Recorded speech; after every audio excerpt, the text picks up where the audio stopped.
Yo guys, hope everybody's good. I'm going to touch base on a wee subject, which is how far to push body fat in the off season. It's one of them topics where there's going to be conversation, or there's going to be arguments to and for. Not everybody's going to agree on this, so I'm basically going to give you my kind of opinion on it and my experience of what I see and what's optimal, and especially from all my clients' feedback, my own experiences through competing and different things.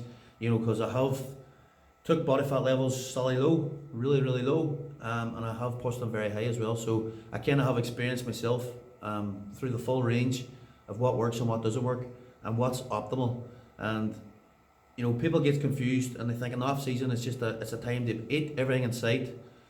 Not too worried about macros and different things. Just as long as you're strong and performing well, they just keep eating the food, and the body fat just starts to creep and creep, and before you know it, it's at a level where it's way out of range. And once body fat kind of creeps out of range, progress stalls, progress slows down.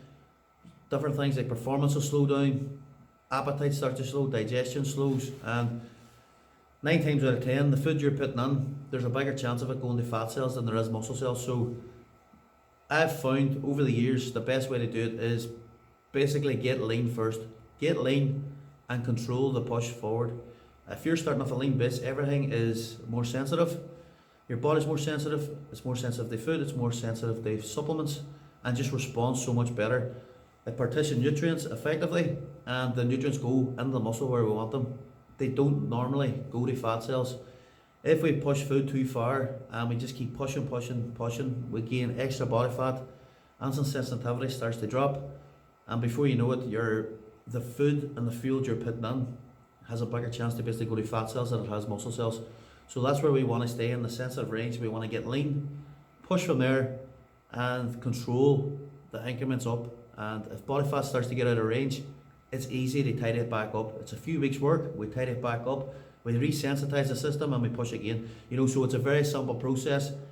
Once you let body fat creep and creep, you end up being in diet phases for 10, 12, 16 weeks to get lean again, they resensitize, and it's just not efficient at all. You're better starting with a lean base, pushing up, doing many recomps along the way, and you only spend 4 to 6 weeks and a money cut rather than 12 to 16 weeks, anyway. So that's my take on it. Don't get too fat, keep body fat in range, and your body will be more responsive, it'll perform better, and all around you're going to look better as well. So it's a 1-1.